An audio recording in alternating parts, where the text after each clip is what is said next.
In 1974, we pitched the idea of Cagney and Lacey to Filmways, which was then a feature film company, the president of which was Ed Feldman, who they had just made a movie called Fuzz, which was a male buddy movie with Donald Sutherland and Elliot Gould.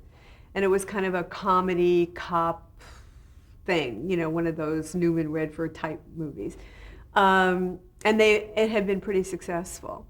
And at the same time, if you can possibly get your mind back to what you've read about 1974, Barbara and I were both very actively involved in the women's movement, and both in consciousness raising groups, and both, you know, very interested in women's issues. And we were reading a whole bunch of books about women's issues. And one of them was a book called From Reverence to Rape, A History of Women in the Movies by Molly Haskell, who was the film critic for The Village Voice, and a very bright woman. In the book, she makes the point that at that time, there had never been a female buddy movie. They were always, if there was a movie with two women friends, they were always the pretty one and the fat one, or the pretty one and the one with glasses, the one who had a boyfriend, the one who didn't have a boyfriend. There was never a movie where where two women were equal the way the male buddy movies were. And Barney Rosenzweig, to whom I gave this book because we were dating at the time, and I thought it was important for him to become a feminist, came to me after he read the book and said, we should do a female buddy movie. And I said, great, let's do it. So Barbara and I sat down and tried to come up with a female buddy movie. And we pitched the basic idea of Cagney and Lacey, which was at that time called Newman and Redford, to Filmways.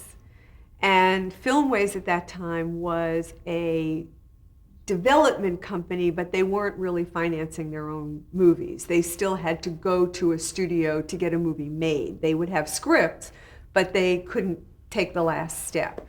So they hired us to write the script. They sent us to New York. We rode around with cops. We interviewed people. We did, you know, it was great.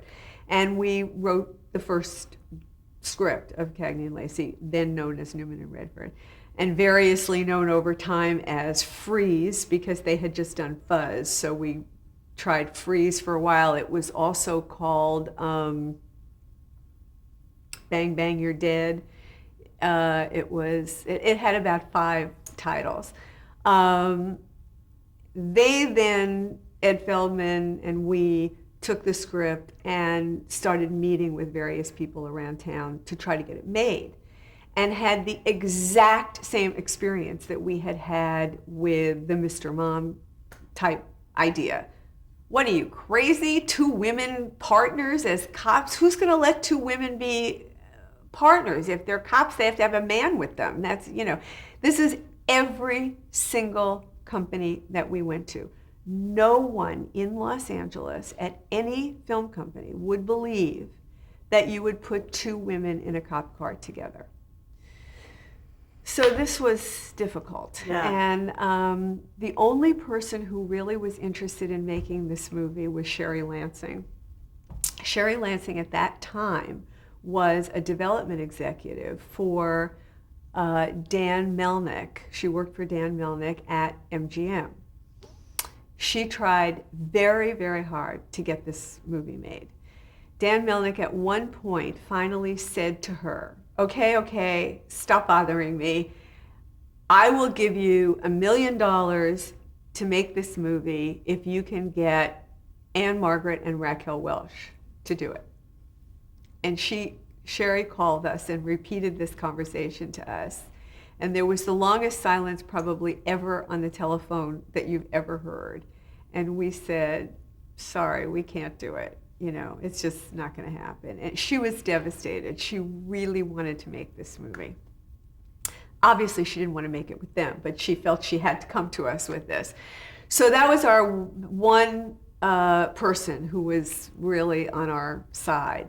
And we put it away for a while, and then we tried to sell it as a television movie.